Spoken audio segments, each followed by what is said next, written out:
बागेश्वर धाम की प्रसिद्धि सिर्फ मध्य प्रदेश ही नहीं बल्कि देश और दुनिया तक में फैली हुई है और बागेश्वर धाम के पीठाधीश्वर पंडित धीरेन्द्र कृष्ण शास्त्री के प्रति लोगों की आस्था कितनी गहरी है, इस बात का अंदाजा इसी से लगा सकते हैं कि जब भी वो कथा करते हैं तो लाखों लोगों की भीड़ उन्हें सुनने के लिए पहुंच जाती है। इसके पीछे खास वजह ये है कि वो वहां आए भक्तों के कष्ट को पहले ही जान लेते हैं और एक पर्चे पर लिख देते हैं।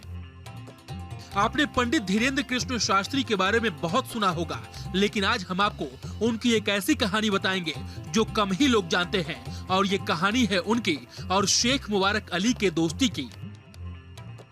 ये नाम सुनकर शायद आपको आश्चर्य हो रहा होगा, लेकिन ये सच है कि उनके घनिष्ठ मित्रों में से एक शेख मुबारक अली भी हैं।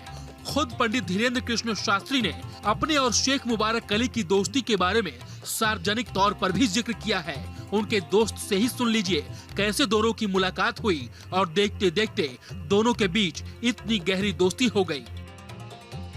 महाराज जी जो है एक छतरपुर हमारा जाना होता था, तो रास्ते में यूं ही मुलाकात हो गई थी उनसे और उनके जो है विचार और भाव देख के पहले तो हम लोगों में मैंने अपने मित्र से किसी धर्म को लेकर कटाक्ष की बात की तो उन्होंने मुझे टोका। तो हमने देखा कि इतनी छोटी अवस्था में ये धर्म के लिए इतनी बड़ी जो है पक्ष रख रहे हैं, तो इस हिसाब से अब चूँकि हम भी कीर्तन वगैरह लाइन से थे तो हमने समझा कि इनका विचार बहुत अच्छा है, इस वजह से जो मित्रता हो गई। कहते हैं दोस्ती धर्म और जाति जैसे बंधनों से मुक्त होता है। शेख मुबारक अली और पंडित धीरेन्द्र कृष्ण शास्त्री की दोस्ती भी ऐसी ही है। अलग अलग धर्मों से ताल्लुक रखने के बावजूद दोनों की दोस्ती के बीच कभी भी धर्म की दीवार नहीं आई। शेख मुबारक अली से जब हमने बात की तो उन्होंने बताया कि कैसे उन्होंने उस परिस्थिति में पंडित धीरेन्द्र कृष्ण शास्त्री की मदद की थी जब उनकी आर्थिक हालत ठीक नहीं थी। देखिए, मित्रता का एक शायद हमारे अंदाज से दुनिया में सब रिश्ते अलग हैं। एक मित्रता का रास्ता ही ऐसा है कि जो इंसान को जीवन जीने में सहयोग करता है।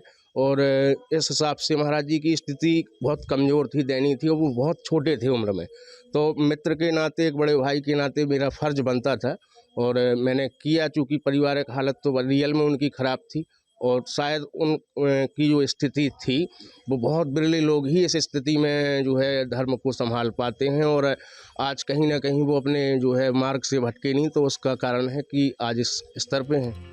शेख मुबारक अली और पंडित धीरेन्द्र कृष्ण शास्त्री के विचार इतने मिले कि पंडित धीरेन्द्र कृष्ण शास्त्री अक्सर अपने दोस्त के घर आए जाया करते थे, उनके गांव में कथा किया करते थे। छोटी सी उम्र में पंडित धीरेन्द्र कृष्ण शास्त्री को कथा करते देख उनके दोस्त शेख मुबारक अली भी दंग रह गए। आज भी शेख मुबारक अली दोस्ती के पुराने दिनों को याद करते हैं। और 2010-11 में जो है हमने उन्हें अपने यहाँ बुलाया मंदिर पर, यहीं पर, तो उन्होंने जो है आश्चर्यचकित, हम लोग तो सोच भी नहीं सकते थे कि इतना अच्छा ये भागवत करते होंगे, तो उन्होंने भागवत किया और जिससे हमारा पूरा ग्राम प्रभावित हुआ।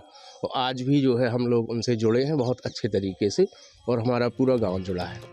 कहते हैं दोस्त वही होता है जो हर अच्छे बुरे वक्त में अपने दोस्त का साथ दे, और शेख मुबारक अली अपने दोस्त पंडित धीरेन्द्र कृष्ण शास्त्री का भी हर वक्त साथ देते हैं। इस बात का अंदाजा आप इसी से लगा सकते हैं कि जब पंडित धीरेन्द्र कृष्ण शास्त्री अपने बयानों को लेकर सुर्खियों में रहते हैं तब भी शेख मुबारक अली किस तरह अपने दोस्त का साथ देते हैं वो भी सुन लीजिए।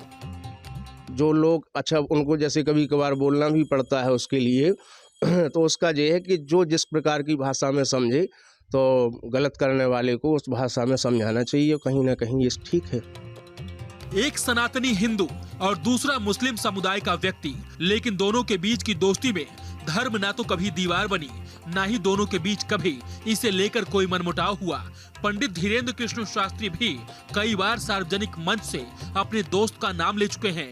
ये दिखाता है कि दोनों के बीच दोस्ती कितनी गहरी है और दोनों ने कैसे हर मुश्किल परिस्थिति में भी अपनी दोस्ती की गांठ को मजबूती से बांधे रखा। छतरपुर से राधे श्याम सोनी के साथ न्यूज स्टेट।